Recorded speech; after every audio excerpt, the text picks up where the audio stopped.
Christmas shopping can be a complete nightmare. Queues, stress, parking, more queues.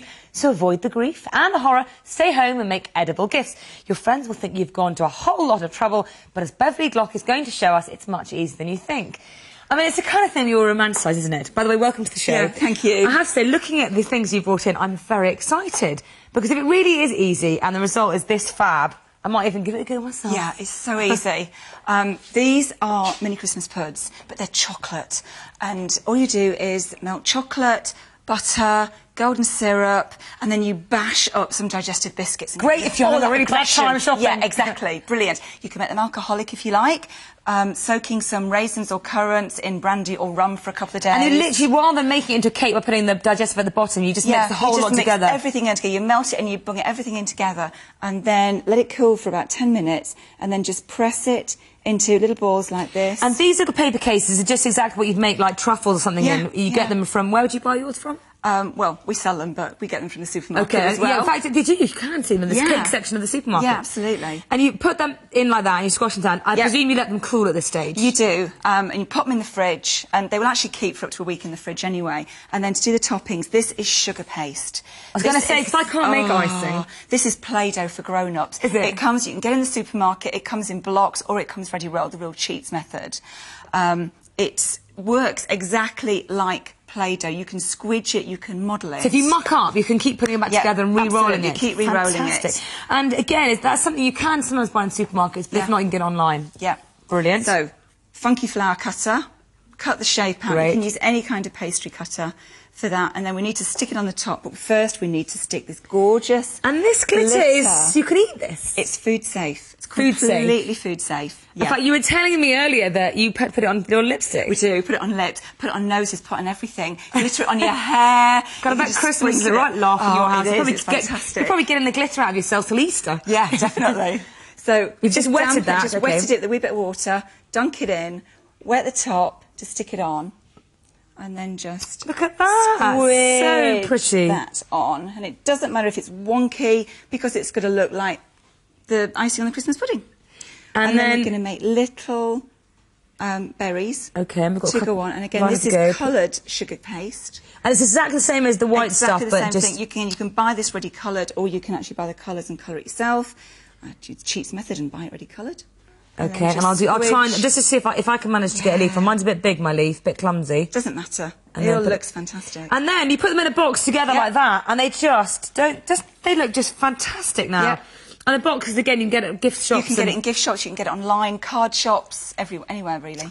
Oh, and delicious. Rather than being heavy Christmas pudding, they're biscuit based. Okay, great. So what's next in our Christmas edible feast? We have got the Christmas window biscuits. This is gingerbread. It's called gingerbread. It's a biscuit mix, but you have to knead it a bit like bread, which is where the bread comes from. Now, these recipes are on the website if anybody hasn't quite caught exactly what's in this, because it's a particular type that it bakes well and keeps well. Is that right? Yes, it does.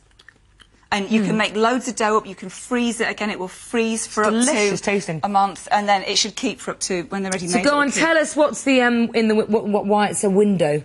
Why it's a window? We put boiled sweeties in, so we cut it out with a big Christmas cutter. Where'd you get these cutters from? Again, you can buy them online. You can get them in various cooking shops.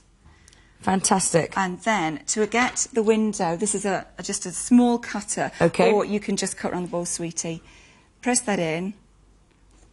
Pull that bit out. And you can nibble it. I love it raw. You can nibble it, yeah, you can nibble it. It's just full of like butter and flour and spices and everything. Butter, flour, spices, golden syrup. Oh, it's gorgeous stuff. And these are just normal boiled sweets. That's so cool. They're the really cheap boiled sweets that you get in packets from the supermarket. And then...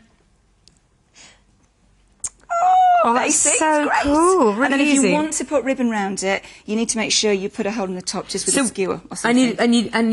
So would you put it on a rack to bake it or not? Just a normal baking tray. Fantastic. And how long do you cook them for?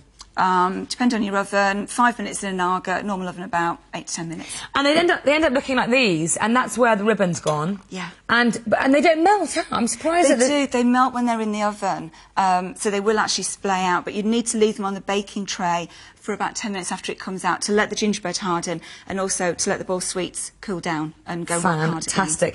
Now, also over here, I just look at these fantastic Christmas cakes.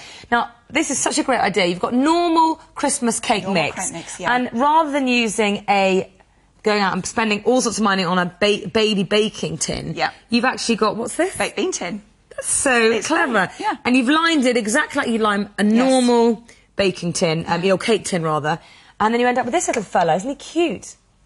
And then, in the same way as we did this, this is just the sugar icing. It's just sugar paste icing, but it's pink. You glitter it, different shades of pink.